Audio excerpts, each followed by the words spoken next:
Hello, everyone. It is me, Mala Malatier, aka Moan Salon the Dom. What's going on? And I am here with another book review. Yes, The Spirit of Intimacy by Sobonfu Somu. Sobonfu Somu. Sobonfu Some. Sobonfu Some. This book is by Sobonfu Some. And this book literally changed my way of thinking. So thank you, Sobonfu Some, for writing this book.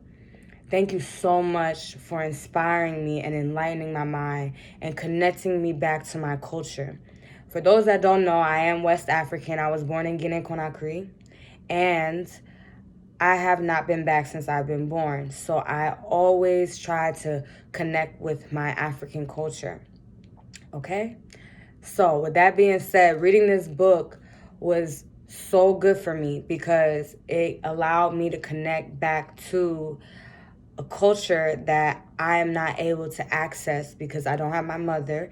So I'm not able to ask her questions about our culture. So I read books and I like to just do my own research so I could kind of understand what it is that happens where I'm from or how they do things where I'm from. So let's get started with this book review. First of all, this book is not what you think, okay? The Spirit of Intimacy, that is the title of it. So when you hear the word intimacy, a lot of people think that intimacy means something sexual, okay? People think that when you are intimate with someone, that means you're having sex with them. And that's not what this book talks about. If anything, this book doesn't even speak about sex at all. Like, sex is not even really a conversation. So I want to go through the chapters that they have. The chapters, I read this whole book today, so I read everything. They have 14 chapters.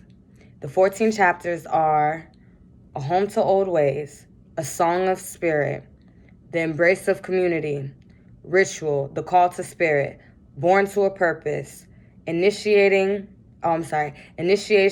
Gaining Knowledge, Marriage, Two Worlds Together, Intimacy, In the Ash Circle, The Illusion of Romance, Continual Renewal, Conflict, A Spirit Gift, Divorce and Loss, Cutting the Vine, Homosexuality, The Gatekeepers, and then Barca, which means thank you.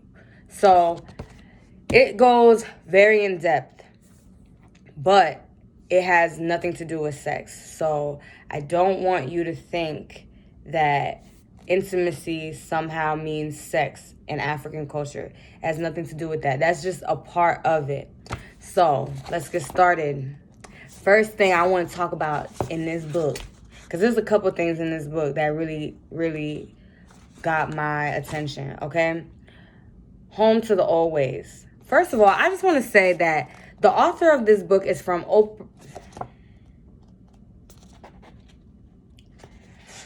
The author of this book is from Upper Volta,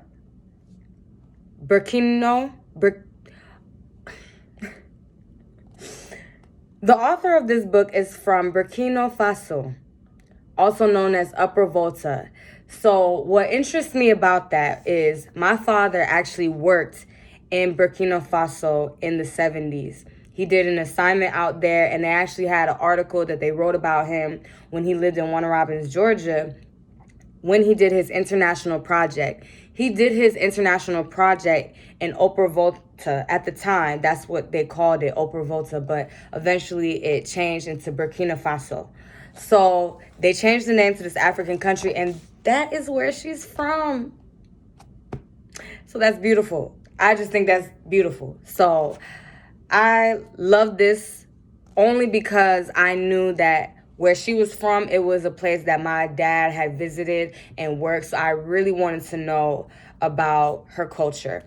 All right. So anyway,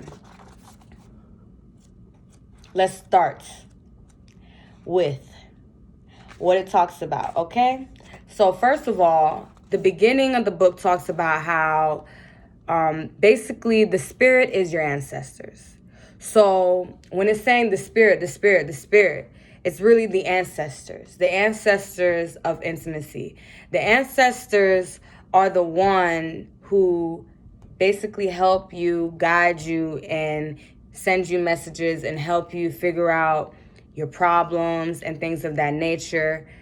That is what the spirit is. It's your ancestors. So to get in depth with that, it's called a song of spirit, which is basically something you do to call the spirit. So a song of spirit could be like, basically how you call on your spirit to come when you need them, all right? So that was just kind of like how they kind of get you into the idea of understanding what it means as far as spirit goes. So the next thing they talk about, which I thought was so interesting, was the community. And it talks about the embrace of the community. So the community is the village. That's how they refer to a community. In African cultures, is the village. And in the village, nobody is left behind. Everybody is family. Everybody is a part of the community. So nobody feels neglected in that way where they're not able to connect with people. You can always find somebody to connect with in the community, which I think is a beautiful thing also, because we have people that deal with so much internally, and sometimes they feel like they're not able to reach out. So in the African cultures, they basically teach you how, I can't say they teach you. Basically, in the African cultures, it is taught at a young age the importance of being part of your community. So that way, whenever you're lost or confused, you can always reach back out to your community to figure out where you need to go. So the embrace of the community is basically how they speak on the importance of being a part of the community. But then it goes even more in depth, and it talks about rituals. Now, rituals is something that I've heard about that I really wasn't sure what it meant. Every time I hear about a ritual, I always think it's something like demonic, but that's not the case in the book. Ritual is basically something that has to be done when there is a problem and it needs to be fixed, and it can't be fixed on your own. You need to do a ritual. So if you have a severe issue that you seriously cannot fix this problem by yourself, there's just no way, you have to do a ritual. And the ritual is to call the spirit. It's also a way for you to bring the community together. If the community has a problem, or if the community is part of your problem, meaning they are aware of you having a problem, then a ritual is needed, because the community can be involved in that, and it's a helpful thing. It's not demonic in that way. Like, people make rituals out to be like bad things, but it's not a bad thing to do a ritual. Sometimes it's for the better good, for the better of your life. So then it talks about born to a purpose. Okay, so in this chapter, it basically says when you're with someone, you're not just with someone, you're with someone for the greater purpose of your life. Okay, that's so deep. That is so deep, because it's like, dang, like, I'm not just with you. I have a greater purpose of my life I have to fulfill with you. That's how they see it. They see it as you're not just with this person. You are fulfilling your life purpose now. That's deep. That's really deep, okay? So then they talk about initiation and gaining knowledge. So basically, this is when the elders step in and guide you to knowledge.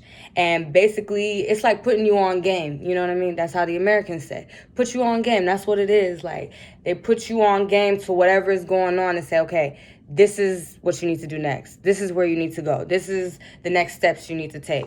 So initiation is pretty much like the start of wherever it is that you need to be headed.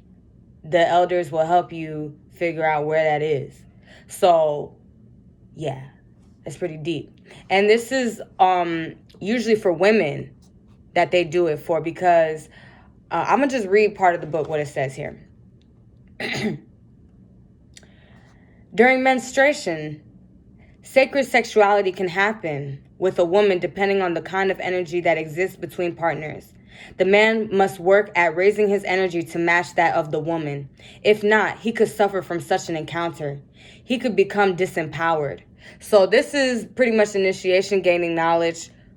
All of this is what an elder would suggest, right? I'll continue. One elder pointed out that the risk is similar to sharing an intimate space before working on your anger. Your anger will transfer to the other person and backfire on you. Okay, so again, the elders putting you up on game, letting you know, hey, you need to do some type of initiation prior to you stepping into this relationship so you can have a greater understanding of what's actually taking place, okay? So you're not just jumping into it blind-eyed and then you come and deal with these problems when it's too late. Before you even get to that point, initiation is needed so you can gain the knowledge before you actually start being intimate. Okay, that's deep. That's real deep. Y'all not doing all that, okay? Y'all not. Y'all are not, okay? So it's not happening. So this is deep. Anyway, so then it talks about marriage, and it talks about how marriage is two worlds coming together. When they talk about this, I really got emotional because I thought about my parents. And really, I don't even want to talk too much about this chapter because it made me emotional. Like, I literally was like reading it and I was getting sad because, okay, let me change that. I wasn't sad, but reading it was enlightening, but it also was bittersweet because I read some things in it that it made me feel a way. But I will be open, I will share. Basically, it talks about how marriages are a gift to the community. And in villages, when two people get married, it's not just two people getting married. The whole community is getting married. And the community is supposed to share the gift of the marriage. So when someone marries in the community, they look at it as them being blessed as well. But they're not supposed to use somebody else's blessing for their own purpose, especially when it comes to material things or anything that will disconnect you from the spirit. So that's as far as I'm willing to go and talk about it. But it definitely made me think about my parents' marriage and how they had a gift to the community and how their love was fulfilling for people. And that's a beautiful thing. But since they're not here, they're gone and they died together, which again, that's beautiful. I think it's beautiful. I think it's beautiful that my parents are dead together, even though people will be like, oh, your parents are dead. Okay, but they loved each other and now they don't ever have to be without. So I look at it as a good thing. But sometimes I get sad because I miss my mommy, and my daddy. So that's normal. But anyway, moving on. Intimacy, okay, in the ash circle. So basically, an ash circle is like supposed to be a protective thing you create when you're doing a ritual, I believe, yeah. So basically, an ash circle, what they talk about is the importance of ritual and, protection.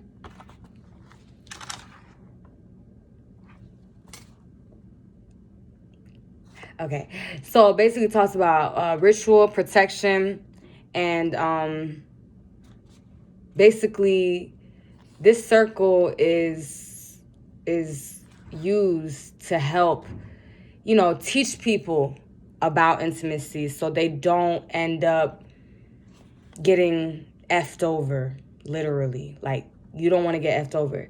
So I'm going to read something in there. It says, shame is so big in Western cultures that it oppresses everybody.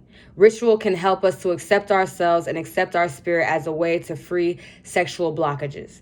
So it does talk about sex, but not in that way where it's like sex. It's more so just about intimacy.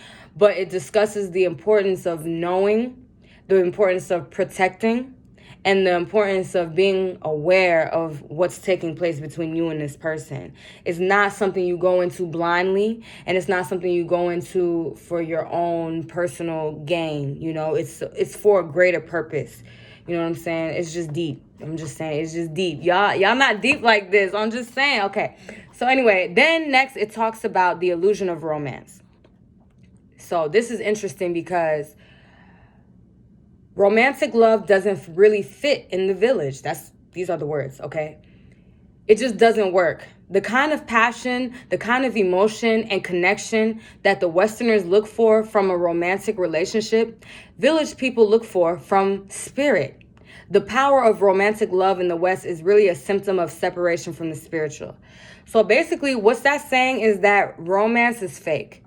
Romance is a way for you to mislead your partner and to basically lie about who you truly are, because you're going to be romanticizing this person and it's not real.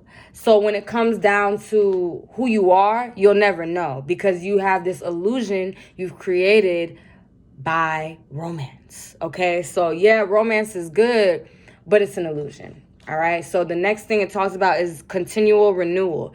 This is the renewal of love and intimacy. This is for marriages. This is for relationships. These are for people who are together. The renewal ritual gives an opportunity to heal those wounds and hurts. It creates a space where couples can voice their hurts without placing blame and pointing fingers. There is simple power in voicing things. It helps people let go of them. And when water is applied at the end of the ritual, it rinses them away and brings about peace in the relationship. So that's something that a lot of people are not aware of when it comes to the relationship. How can they continue when something bad happens? In the community and in the village, they look at relationships problems as their problems. So if you're in the village and you're with this person and everybody in the village knows you're with this person and you guys have a problem, now the community has a problem. So the community is not going to allow this problem to continue because they're all going to suffer. So that's why a renewal is necessary. And the best way to do a renewal is through ritual, which they talk about earlier, because then it gives the opportunity for the couple to be able to be cleansed and renewed and start over. So that's something that can be done by the couple, or that's something that could be done by the community. And then the next chapter is conflict, which is supposed to be a gift. Believe it or not, when there is trouble in relationships, it's not trouble really, it's a gift. And I know that sounds crazy. Even me, when I was reading it, I was like, what? But here, I will read what the text says. There are many ways of communicating problems to those who can help us. Some people, for instance, are very gifted in their ability to communicate through dreams and can use it in a way to connect with others. People who know us and care about us really have an open channel for us at all times. If we are clear in our message, however we send it, they can send us the kind of help we are looking for. So, with that being said, when it comes to the spirit, they're talking about the ancestors. So the ancestors, they want to be called on. They want you to feel like you need them for their help. So when conflict arises, that is an opportunity for a spirit to enter or re-enter if it was lost. So that's why they're talking about it being a gift, because now, because of the conflict, you're not able to fix this problem on your own. You got to call the spirit. You got to call the ancestors. So they look at that as a good thing, which I think is a great thing. That's beautiful, right? It's beautiful. If to you it is. Doesn't have to be beautiful if you don't want it to be beautiful to you. Then it talks about divorce and how in the community divorce is like almost non-existent. I knew that. That's why I believe that my parents dying together is beautiful, because they will always be together. In the villages in Africa, when people are married, they're married for life. Like, they look at it like this is forever type thing.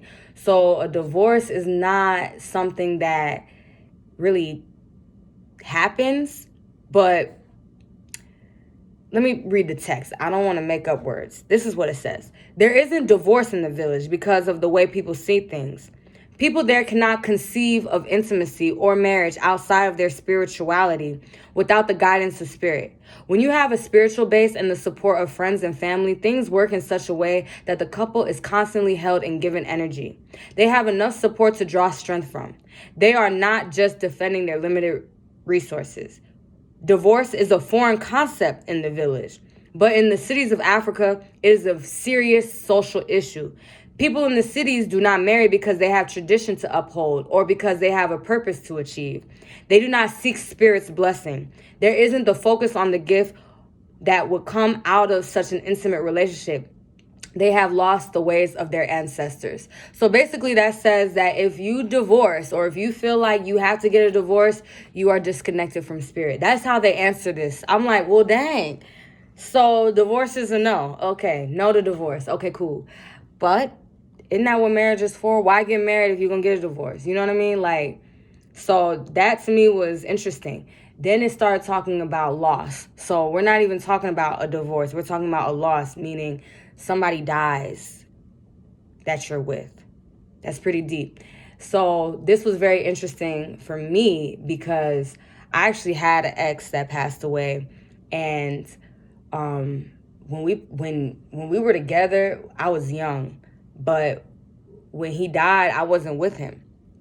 But I still connected with him because I just felt like, wow, he's dead and I'm never going to be able to like a guy the way the guy liked me, or I'm not going to like a guy, that way, the way I liked him, or he's not going to like me, whatever. I just felt like I was never going to find love after he died. And so it talked about how when someone dies that you're with, you have to do a ritual in order to disconnect from the grief, not their spirit, the grief. And it says that, yes, buy the book on Amazon. That's where I got it. It's really great. But it says that if you are going to be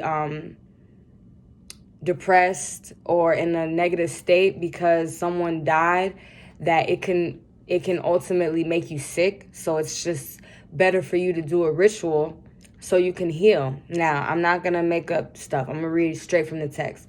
When the grieving is complete, there is still a connection. The spirit of the dead person will always be with the survivor, but it will present in ways that will be beneficial to both parties.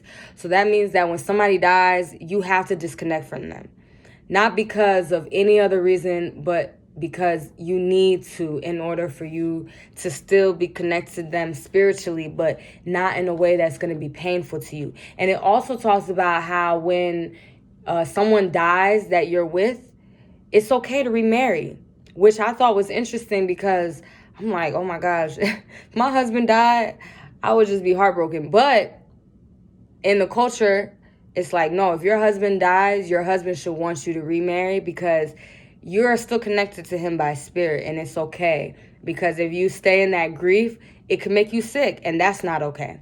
And the community also comes in and helps too. The community is supposed to come and help you get over the grief as well. So then the last chapter of all of this was homosexuality. And it basically talks about how the words gay and lesbian do not exist in the village, but there is a word, and it's called gatekeeper. And basically, these people are the ones who take you to another world. And I thought that was so cool because some gay people are not accepted in their community. And that's sad. So in the village, they don't look at gay people as bad. They look at them as people who have a purpose. And I'm not going to say my own words. I'm going to say what it says. In the village, gatekeepers have an eye on both genders.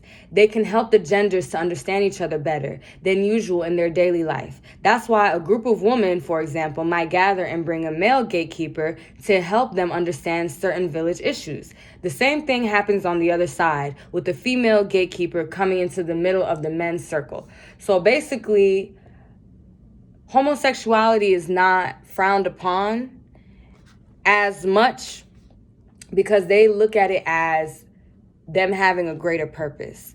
And something that I thought was really interesting was when it talked about how gay people, or gatekeepers, whatever, gay people within the community, they are seen to be like more connected with themselves because of their sexual explorations. So they talked about how some people will be false gatekeepers. So that means that people will be false gay. Like, it literally says being a false gatekeeper is not helpful to anyone. So pretending to be gay is useless. It can be harmful to the usurper. These people need to understand that in the village, a person doesn't become a gatekeeper out of a desire for power or even because of their sexual orientation. No, gatekeepers is part of one life's purpose, announced before birth and developed through rigorous initiatory training to ensure that its power is not misused. A gatekeeper is responsible for a whole village, a whole tribe. Gatekeeping is not a game. So basically, to them, being gay is not a game and you can't play around with it.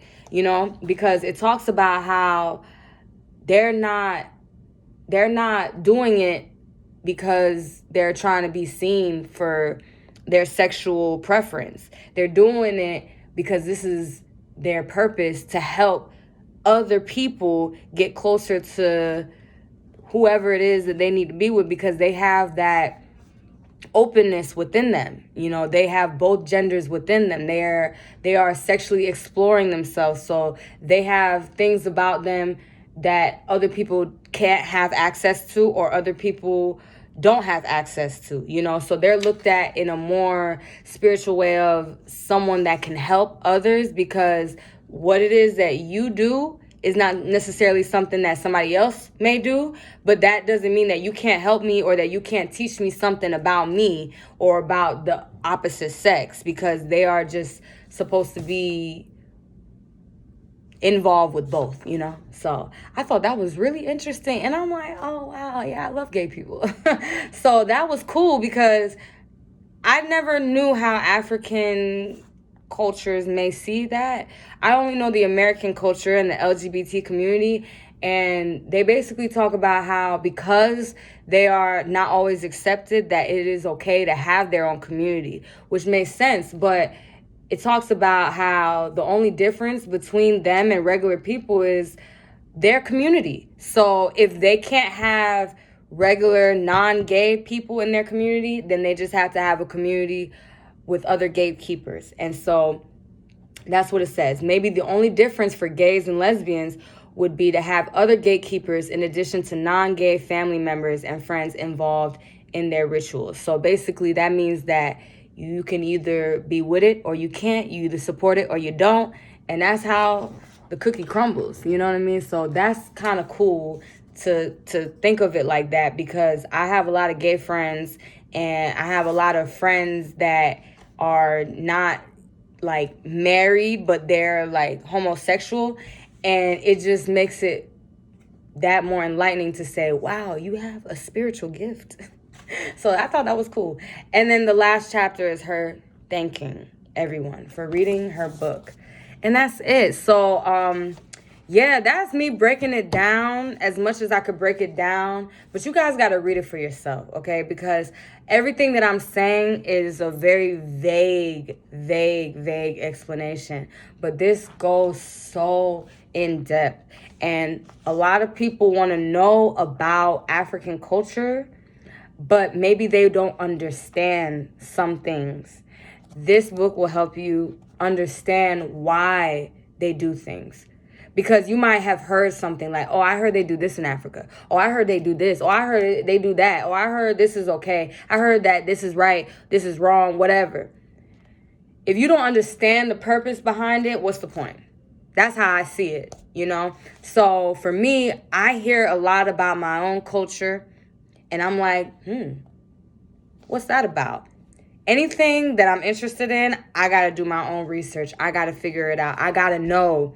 I am just that type of person where if I hear something that interests me, I have to know. I have to know it. So I was looking up African culture, love, intimacy type of books, and I came across this book, and I'm so happy I did. I'm even happier to know that she's from a town that my father worked in when he was alive. That just makes me connected to her spirit, even though I don't know her. So thank you so much, Sobonfu. I hope I'm saying your name right, sis. Sobonfu Some. Sobonfu Some. Sobonfu Some. Thank you so much for this book. Thank you, thank you, thank you. The Spirit of Intimacy. You guys check her out.